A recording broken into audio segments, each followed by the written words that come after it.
Assalamualaikum warahmatullahi wabarakatuh. Kembali lagi dengan saya Adlian Jafiza di mata kuliah Sistem Microcontroller. Jadi pada video kali ini kita akan membahas salah satu sub materi dari mata kuliah Sistem Microcontroller, yaitu interrupt.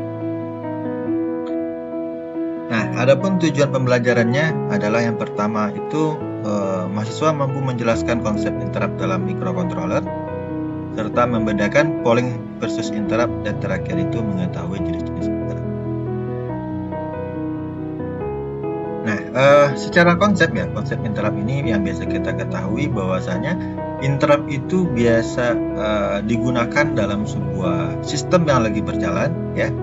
Nah, sistem interrupt ini akan berfungsi sebagai untuk menghentikan sementara dalam mengeksekusi program utama, dengan tujuan untuk menangani peristiwa-peristiwa tertentu.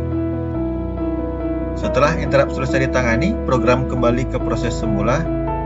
Dengan analoginya adalah seperti halnya kita dalam beraktivitas sehari-hari, ya, lalu ada telepon masuk, maka kita akan menghentikan dulu aktivitasnya dan mengangkat teleponnya yang masuk tersebut. Nah, lalu ada dua mekanisme yang sering digunakan, yaitu yang pertama adalah polling, ya. Kalau sistem polling ini, ya, CPU terus-menerus mengecek apakah ada event. Jadi setiap saat akan merespon, ya, akan mengecek apakah ada hal-hal yang mengganggu sistem yang sedang berjalan. Nah, kelemahannya itu menjadi CPU ini jadi boros, ya, kinerjanya jadi meningkat sehingga tidak efisiensi dalam sistem yang berjalan. Nah, oleh karena itu sistem yang bagus digunakan adalah penggunaan interrupt, yaitu hanya bereaksi ketika ada event, ya, maka kelebihannya akan menghasilkan sistem yang efisien dan responsif. Nah, adapun jenis-jenis interrupt yang biasa kita temui dalam sistem pemrograman microcontroller, ya. Yang pertama ada external interrupt. Nah, biasanya itu dipicu oleh sensor ataupun sinyal-sinyal dari luar, ya, dari tombol, dari sensor, ya. Lalu ada timer interrupt. Nah, timer ini biasa dipicu oleh overflow timer internal. Misalkan kita beri setup waktu, ya, setiap 2 detik, 3 detik, 1 menit, 2 menit, maka akan ada interrupt yang akan terjadi. Lalu ada serial interrupt, ya, dipicu oleh aktivitas komunikasi serial, ya, misalkan ada komunikasi yang dihubungkan antara dua sistem, ya, dari Arduino dengan PC, mungkin nanti ada sistem yang interrupt sistem yang berjalan. Lalu ada software interrupt. Nah, ini biasanya dipicu oleh instruksi khusus pada program-program tertentu. Nah, adapun alur kerja interrupt, ya, yang pertama dalam sistem alur kerja interrupt ini pasti ada program yang sedang berjalan. Nah, pada event program yang sedang berjalan tersebut, ya, lalu terjadi sebuah event ataupun sebuah kejadian sehingga trigger atau terjadinya interrupt, ya. Nah, ketika interrupt ini terjadi, ya, CPU akan pause atau berhenti seketika untuk menjalankan program pertama, ya, lalu akan menjalankan ISR atau Interrupt Service Routine. Nah, jadi program utama akan di stop terlebih dahulu, maka akan menjalankan sistem yang dimasukkan dalam sistem interruptnya. Nah, jika sudah selesai, maka program akan berjalan lagi seperti semula sesuai dengan program utama yang kita set awal. Nah, istilah-istilah penting dalam interrupt ini, ya, yang pertama itu ada ISR, Interrupt Service Routine, yaitu fungsinya sebagai menjalankan sistem interrupt, ya, pada saat kita memberikan interrupt pada sistem yang sedang berjalan.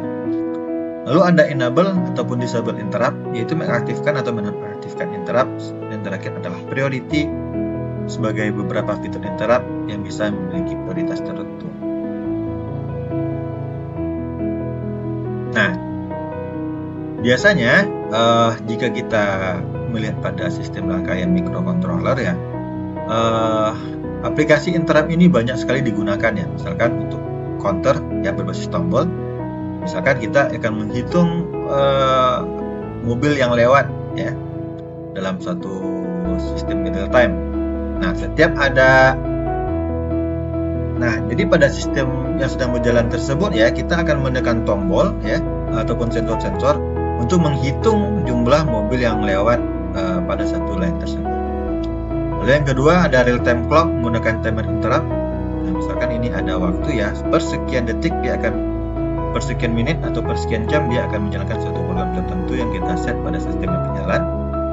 Lalu ada deteksi sinyal eksternal, misalnya ada sensor gerak dan sensor jarak ya, misalkan ini penggunaan sensor peer, infrared ataupun ultrasound ya. Dia akan memberikan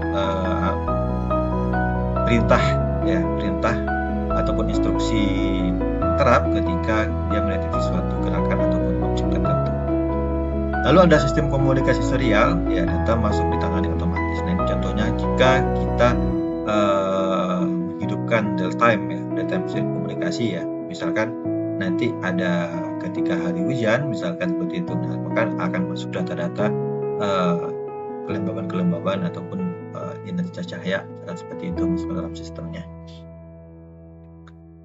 Nah, oke, sekarang kita akan lihat simulasi penggunaan aplikasi interrupt ini pada penggunaan sensor peer. Nanti akan kita lihat bagaimana simulasinya. Sekarang kita langsung ke Tinkercad. Oke, sekarang kita sudah memiliki satu rangkaian sederhana ya, dari penggunaan satu buah sensor peer dan satu buah LED ya, ditopang dengan satu resistor lalu dihubungkan kepada Arduino Uno. Nah, adapun untuk codingannya ya seperti ini, dimana kita ngeset interruptnya itu ya, attack interrupt ya, satu jika peer mendeteksi objek ya. Nah, jika mendeteksi objek, jika if peer, nah ini ketika dia terdeteksi, maka LED akan menyala ya selama 500 milisecond ya. Lalu akan memunculkan tulisan movement detect, berarti ada objek yang terdeteksi, pergerakan yang terdeteksi. Nah, jika tidak, berarti ini akan selalu berjalan secara kontinu, secara beraturan dengan mendeteksi adanya tidak, dengan informasi bahwasanya tidak ada pergerakan serta LED tidak menyala. Oke, kita coba jalankan simulasinya.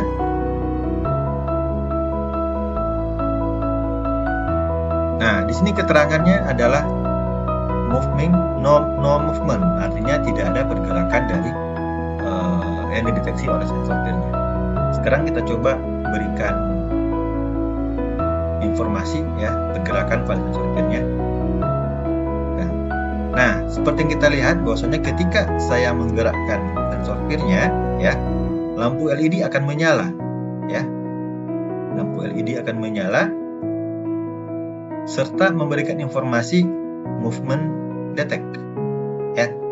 Nah, jadi itu sistem interrupt yang dimaksud ya. Ketika sistem yang bekerja secara normal ya, berarti kan peer ini tidak mendeteksi objek. Maka yang berjalan normal itu adalah no movement, tidak ada pergerakan yang terjadi. Nah, ketika ada objek yang terdeteksi oleh sensor peer, maka interrupt yang terjadi adalah yang pertama akan memunculkan movement detect ya, serta akan menyalakan LED selama 500 milisecond.